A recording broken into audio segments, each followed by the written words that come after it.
സങ്കീർത്തനം 1-ാം അധ്യായം 1-ാം വാക്യം. ദുഷ്ടന്മാരുടെ ആലോചന പ്രകാരം നടക്കാതെയും പാപികളുടെ വഴി നിൽക്കാതെയും പരിഹാസികളുടെ ഇരിപ്പിടത്തിൽ ഇരിക്കാതെയും യഹോവയുടെ ന്യായപ്രമാണത്തിൽ സന്തോഷിച്ച് അവൻ്റെ ന്യായപ്രമാണത്തെ രാപ്പകൽ ധ്യാനിക്കുന്നവൻ ഭാഗ്യവാൻ. ഇന്ന് രക്ഷിക്കപ്പെടാത്ത ഒത്തിരി പേരുണ്ട്. യേശുവിനെ അറിയാം, പക്ഷെ രക്ഷിക്കപ്പെട്ടിട്ടില്ല. കുടുംബത്തിലുമുണ്ട്, അല്ലാത്തവരിടത്തുമുണ്ട്. രക്ഷിക്കപ്പെടുക എന്നുള്ളത് യേശുവിനെ സ്വന്തം രക്ഷിതാവായി സ്വീകരിച്ച് എൻ്റെ പാപങ്ങളെല്ലാം ഞാൻ ഏറ്റുപറഞ്ഞ് വീക്ഷിക്കുന്ന കർത്താവേ എന്ന് പറഞ്ഞു വരുമ്പോൾ നമ്മളിൽ കർത്താവിൻ്റെ സന്തോഷം നമ്മൾക്കുണ്ടാകുവാൻ ചാൻസാണ്. ഈ ലോകവും അതിൻ്റെ മോഹവും ഇച്ഛകളും ഒഴിഞ്ഞു പോകും. ദൈവഇഷ്ടം ചെയ്യുന്നവൻ എന്നേക്കും നിലനിൽക്കും. നമ്മൾ ന്യായപ്രമാണത്തെ സന്തോഷിക്കണം. ഒരു വീട്ടിൽ ഐക്യമതയില്ല, ഒരു മനസ്സില്ല. അങ്ങനത്തെ കുടുംബ സിറ്റുവേഷനിൽ കൂടെ ഞാനും കടന്നു വരുന്നത്. അങ്ങനെ ഇരിക്കുമ്പോൾ ഞാൻ മിഷണറിയായിട്ട് എന്നെ എടുത്തേക്കും അവരുടേത് മിഷണറി. സോ അത് വിളിക്കുന്നതിന് വരെ ഞാൻ ചെയ്യുകയാണ്, വീട്ടിൽ ചെയ്യുകയാണ്. അതുകൊണ്ട് മിനിസ്റ്റർ ചെയ്യുന്നവരെ ഞാൻ വലിയ ബന്ധുക്കോസുകാരനാ അല്ലെങ്കിൽ അവനൊന്നും പറഞ്ഞ് നടന്നിട്ട് വേറെ ഏതെണ്ടെല്ലാം ആണെന്ന് പറഞ്ഞാൽ യേശുവിനെ അനുസരിക്കുക. ദൈവഭയമുണ്ടോ? യഹോഭക്തിയുണ്ടോ? ജ്ഞാനമുണ്ടോ? ഇല്ല. അങ്ങനെ മൂഢന്മാരുടെ കൂട്ടത്തിൽ പോകാതിരിക്കാൻ ദൈവം നമ്മളെ തന്നെ സൂക്ഷിക്കാം. മൂഢന്മാരുടെ കൂട്ടത്തിൽ മൂഢൻ നേരെ ചെന്ന് ഛേദിക്കപ്പെടുന്നു. വിവേകിയോ തൻ്റെ കാര്യങ്ങളിൽ ഒളിച്ചു കൊള്ളുന്നു. മൂഢൻ നേരെ ചെന്ന് ഛേദിക്കപ്പെടുന്നു. ബുദ്ധിയായവനും മറച്ചു വെക്കുന്നു, കാര്യം ആരോടും പറയുന്നില്ല. ജ്ഞാനമായി നടക്കുന്നു. സദൃശവാക്യങ്ങൾ 31 അധ്യായമുണ്ട്. അത് ഓരോ ഡേറ്റിലും ഓരോ ദിവസവും എടുത്ത് വായിക്കുമ്പോൾ നമുക്ക് മനസ്സിലാക്കാൻ സാധിക്കും. ദൈവത്തെ വിളിക്കുന്നവരെന്ന് പറയുകയും ചെയ്യും. അവരുടെ ആ പ്രാർത്ഥന കഴിഞ്ഞ് വെളി വരുമ്പോഴേ അറിയത്തുള്ളൂ അവർ വുൾഫ്സാണ്.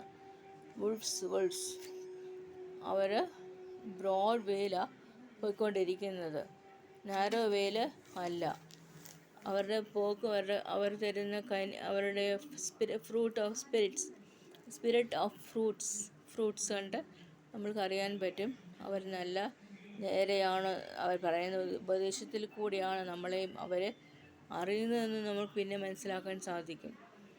നമ്മൾ ചർച്ചിൽ പോകണം, പ്രാർത്ഥിക്കണം, പാടണം, ആരാധിക്കണം, യേശുവിനെ വിളിക്കണം, ഐക്യപ്പെടണം, സുവിശേഷം എല്ലാവരോടും പറയണം, റീച്ചാക്കണം. ഇതാണ് നമ്മുടെ ദൗത്യം. യേശുവിൽ അറിയുന്നവരുടെ ദൗത്യം അതാണ്. മിഷണറി അവരുടെ എടുത്തിട്ടുണ്ട്. ഞാനതിന് പോകും, അതിനായി ഞാൻ പ്രാർത്ഥിക്കുന്നു. അതുകൊണ്ട് നിങ്ങൾ ദുഷ്ടന്മാരുടെ ആലോചന നടക്കാതിരിക്കാൻ ശ്രമിക്കുക. പാപികളുടെ വഴി നിൽക്കേണ്ട, പരിഹാസങ്ങൾ ഇരിപ്പിടത്തിരിക്കേണ്ട, പരിഹസിക്കുന്ന ഒരു കൂട്ടം ജനങ്ങൾ, അവരുടെ അക്കൂട്ടത്തിൽ പോയി ഇരിക്കേണ്ട. ബൈബിളിലെ വാക്യമായി ഞാൻ പറയുന്നത്. അപ്പം നമ്മൾ ദൈവമായ ന്യായപ്രമാണത്തിൽ സന്തോഷിക്കുവാൻ ഇടയാക്കട്ടെ.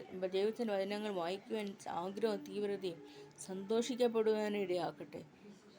ഈ ലോകവും അതിൻ്റെ മോഹം ഒഴിഞ്ഞു പോകും. ദൈവഇഷ്ടം ചെയ്യുന്നവൻ എന്നേക്കും നിലനിൽക്കപ്പെടും. ശിമോൻ്റെ മകനായ പത്രോസിനോട് യേശു ചോദിക്കുക, നീ എന്നെ അധികമായി സ്നേഹിക്കുന്നുവോ? പത്രോസ് എന്താ പറയുക? ഞാൻ അധികമായി സ്നേഹിക്കുന്നു കർത്താവേ എന്നാണ് പറയും. 3 പ്രാവശ്യം ചോദിക്കുന്നുണ്ട്. 3 പ്രാവശ്യം ചോദിക്കും, നീ എന്നെ സ്നേഹിക്കുന്നുവോ യേശു പത്രോസിനോട് ചോദിക്കുമ്പോൾ പത്രോസ് എന്തോ പാറ. പത്രോസിന് മീനിങ് പാറയാണ്. അതുകൊണ്ട് പത്രോസ് സ്നേഹിച്ചു. ഒരു രക്തസാക്ഷിയെ മരിച്ച പത്രോസ് പീറ്റർ ആക്ട് ഓഫ് അപ്പോസ്റ്റൽസിലുണ്ട്. He worked as a disciple of Jesus Christ as the fishers of men. അതുകൊണ്ട് നമ്മൾ ഈ ലോകത്ത് ജീവിക്കുമ്പോൾ വിവേകമുള്ളവരായി ജോർജ് മുള്ളറിനെ പോലെ, മിഷണറി ജോർജ് മുള്ളറിനെ അനുഗ്രഹിച്ച ദൈവം എന്നെ അനുഗ്രഹിക്കണമെന്ന് ഞാൻ പ്രാർത്ഥിക്കുന്നു.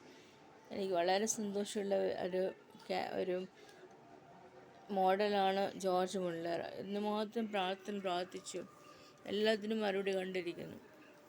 നമ്മൾ പ്രാർത്ഥിക്കുന്നവരായി തീരുക. ദൈവം നമ്മളെ സഹായിക്കട്ടെ. ഞാൻ എൻ്റെ ബൈബിൾസ് ഒത്തിരി പേർക്ക് ഡിസ്ട്രിബ്യൂട്ട് ചെയ്തിട്ടുണ്ട്. അതെല്ലാം ദൈവം എനിക്ക് കണക്ക് തരും. ദൈവം അതെല്ലാം തൻ്റെ തുരുത്തിയിൽ വെച്ചിട്ടുണ്ട്. എൻ്റെ കണ്ണുനീരും എൻ്റെ വിഷമങ്ങളും പ്രയാസങ്ങളും പോരാട്ടങ്ങളും ദൈവം അറിയുന്നു.